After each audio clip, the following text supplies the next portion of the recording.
Tarot reading లో మరొక intuition testing అండి. ఇక్కడ 2 కార్డ్స్ ఉన్నాయి, నెంబర్ 1 అండ్ నెంబర్ 2. ఈ కార్డ్స్ చూడగానే మీకు ఏ కార్డ్ సెలెక్ట్ చేసుకోవాలి అని అనిపించిందో దాన్నే పక్కాగా అలాగే పెట్టండి. అంతేగాని 1 లేదా 2, అబ్బా 2 కాదు 1 ఇట్లా ఏమి కూడా మీరు మార్చొద్దు. బికాజ్ ఎందుకంటే ఫస్ట్ చూడగానే మీకు ఏ కార్డ్ అయితే సెలెక్ట్ చేసుకోవాలి అని అనిపించిందో అది మీ కరెక్ట్ ఇంట్యూషన్ అనమాట.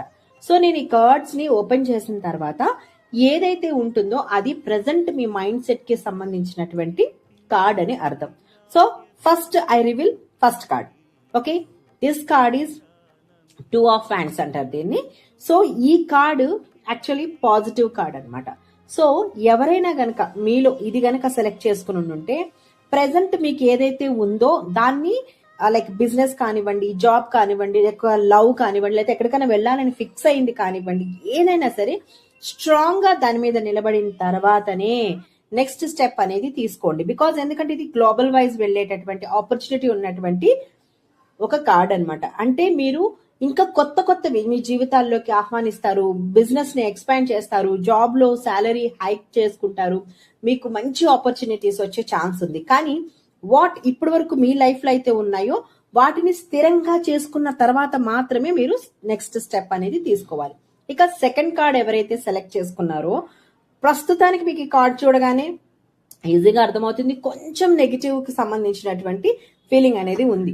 బికాజ్ ఇక్కడ అందరూ కూడా కొట్టుకుంటున్నారు అనమాట. దేనికోసము, లైక్ మీరందరూ కూడా నెక్స్ట్ స్టెప్ ఏదన్నా ఎదిగేటప్పుడు మనకి చూడండి, మనం ఎదుగుతున్నాము అని అంటే మన చుట్టూ చాలా మంది ఉంటారు దాన్ని పడగొట్టే వాళ్ళు. సో వాళ్ళ నేచర్ కి మన నేచర్ ని మ్యాచ్ చేసామనుకోండి, ఇదిగో ఇలాగే ఉంటుంది పరిస్థితి.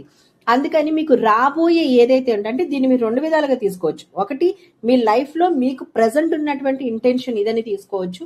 లేకపోతే మీరు ఒకవేళ ఫ్యూచర్ కోసం అని మనసులో గనక అనుకుని ఉంటే గనక అది మీకు రాబోయే రోజుల్లో మీ సక్సెస్ ని చూసి అనుకునే వాళ్ళు కొంతమంది ఉంటారు కదా నెగిటివిటీగా. సో వాళ్ళ ద్వారా మీ ఫ్యామిలీలో గానీ మీకు గానీ నెగిటివ్ జరిగే ఛాన్సెస్ ఉన్నాయన్నమాట. చేసినప్పుడు చాలా డీటెయిల్స్ ఉంటాయండి. డేట్ ఆఫ్ బర్త్ ని బట్టి మారిపోతుంది, మీ ప్రెసెంట్ ఉన్న సిచ్యువేషన్ బట్టి మారిపోతుంది. Everything will change. సో ఇప్పుడు మీరు మీ ఇంట్యూషన్ ప్రకారం మనసులో ఏమైతే అనుకున్నారో దానికి తగ్గట్టుగా మీరు చూస్ చేసుకున్న కార్డ్ ని బట్టి మీరు ఏం చేయాలి అనేది ఒక స్టెప్ అయితే కేర్ఫుల్ గా తీసుకోండి. ఒకవేళ మీకు ఫుల్ రీడింగ్ మీ డేట్ ఆఫ్ బర్త్ ని బట్టి monthly wise, yearly wise read చేయించుకోవాలనుకుంటే మాత్రం కాంటాక్ట్ దిస్ నెంబర్. ఇవి అయితే పర్సనల్ గా మీకు టారో రీడింగ్ అనేది చేయడం జరుగుతుంది అండి. సో అందులో మీరు మీకు కావాల్సిన డీటెయిల్స్ అన్ని అడగొచ్చు, తెలుసుకోవచ్చు. బట్ యాజ్ ఆఫ్ నౌ ఇది అయితే మీరు ఏమనుకున్నారు ఇంట్యూషన్ ప్రకారం ఫిక్స్ అవ్వండి. Thank you so much.